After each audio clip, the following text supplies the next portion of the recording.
All right, Detroit Lions get an interesting Jahmyr Gibbs update. And I don't know how closely you all have been following this story. It's at first didn't really seem like much of a big deal, but the more you look at it, the more it's like, dude, what? Come on. So here's what's going on. By the way, links in the description for this hat. People have been asking about it. It's been sold out quite a bit. I don't know if it's back in stock. Last I checked, it was. So check it out. Here we go. Jahmyr Gibbs put a picture out there on social media, and in the background is basically audibles or calls, and you can see Caitlyn Jenner, Khloe Kardashian, red, blue, gold. It looks like these are protection. It looks like they're basically, that's what you hear these guys saying. Um, they're audibles, they're protections, they're guides, there's something, and you can see it's clear as day, just wrote out here. Now, it's hard to see exactly what's going on, but it's enough to be like, dude, you got to be smarter than that. It's not even a good picture, it's not even like a cool picture of anything. It's just you got to be smarter than to post that, because all it takes is, obviously, we know, one screenshot. It can be shared all over the world, and we're sharing it now, and it's like, yeah, duh. So why is this interesting? Well, Dan Campbell was asked about it, and he didn't know anything about it and just did not look pleased about it. Rightfully so.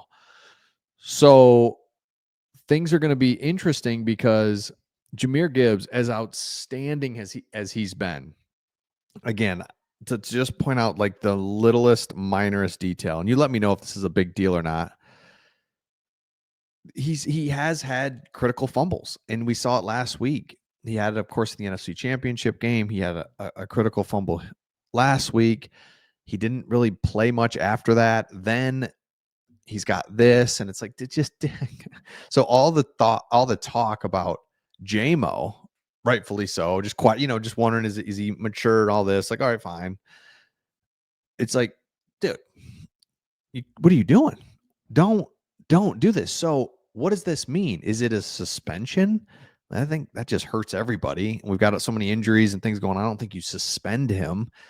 Do you suspend? Does he not play for a quarter? Does he get fined? Does nothing happen?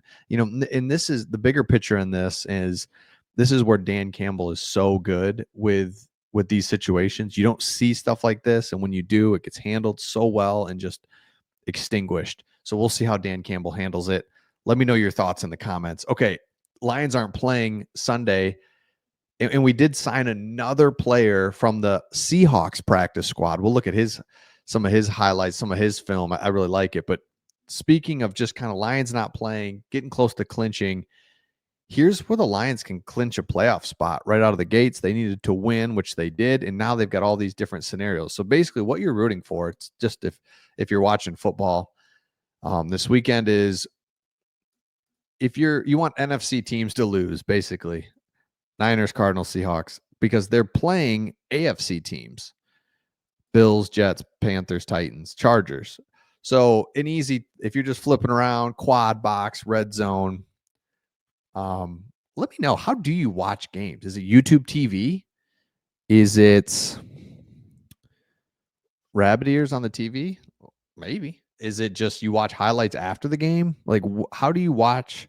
Is it Hulu Live? Let me know in the comments. But as you're scrolling around, you got the quad box open, just AFC teams. We want AFC teams to win. Lions, of course, are going to go to the playoffs, but let's just get it going. Okay. Now, we sign, and this is from a Seahawks website.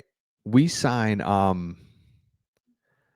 Myles Adams off of their practice squad. Now, this guy, defensive lineman, he's now gone to the top team in the NFC. The injury riddled Detroit Lions, so other teams are starting to notice it, are getting Adams, who went down to their practice squad.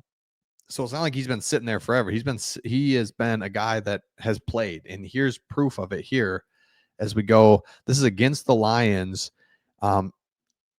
this year, and he's right here at defensive tackle. It's kind of hard to see, but he gets off one block, another block, and then makes a play. One block, another guy. I mean, So it's like, okay, he's played meaningful snaps against really good teams. We see it right here. Evidence. Detroit Lions off the block gets in there. Another one right here. He's just, again, we've talked about it over and over. These guys, hopefully, they're good enough, right? They're not our top tier elite talent that we've lost. We all understand that, but they're good enough to come in and make some plays. Here's another example of it where, look, he's just fighting through traffic. It's a stunt. He makes his way there, causes Goff to go backwards. Number 95 at defensive tackle right there. He's working.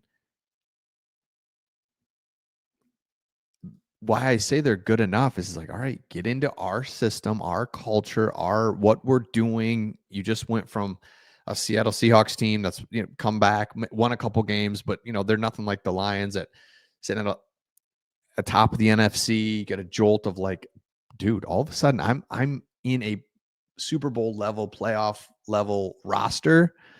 It could jolt them. It's just who knows, right? Love it. So Myles Adams, look for him. The Lions have also signed so we've got Myles Adams. We've been gosh, who else? The other guy, we did videos on it. We've signed so many guys. I don't even know anymore. It's just crazy. The defense is completely we broke it down and basically we're on our third string guys in a lot of situations. But if we can get Carlton Davis back, that'd be huge.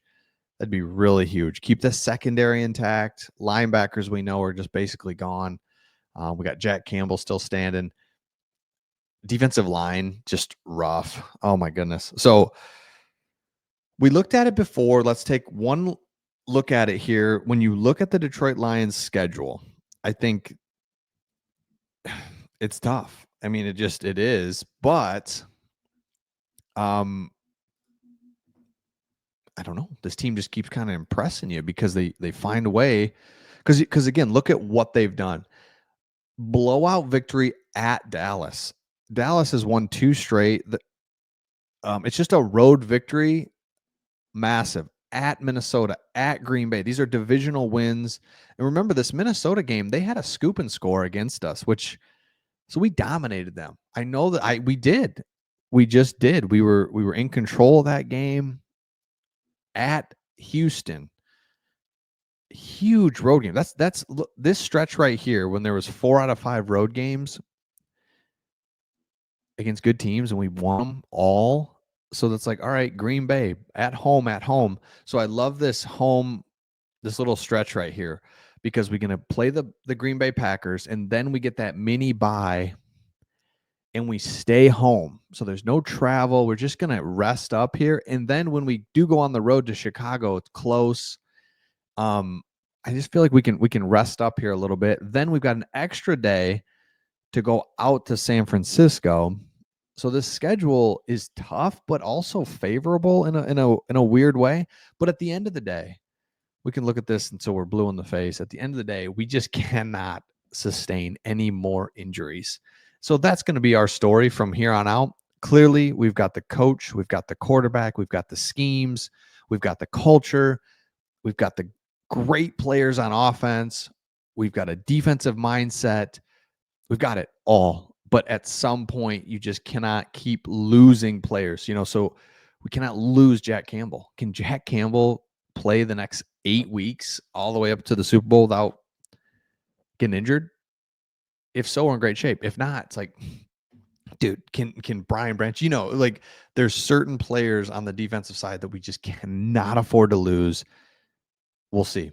And so, hey, maybe Anzalone comes back. Maybe we get a couple guys come back. But that's the whole point in this is there's not a lot of Anzalones out there, meaning, you know what, he should come back for the last game of the year. It's IR, season-ending, Achilles, ACL, all these guys. So the good news in that, we can learn how to play, win, continue to do the right things moving forward. It's like I do not want to look forward to next year, but can you imagine all of these guys coming back? Like the greatest defense ever is going to come back. We're playing this good without all-pro, all-world Aiden Hutchinson. So again, it's all good. Just we've got so much talent is what I'm learning from this season, I guess. if nothing else. So let me know your thoughts in the comments. If you're new, make sure you subscribe, and we'll see all of you on the next one.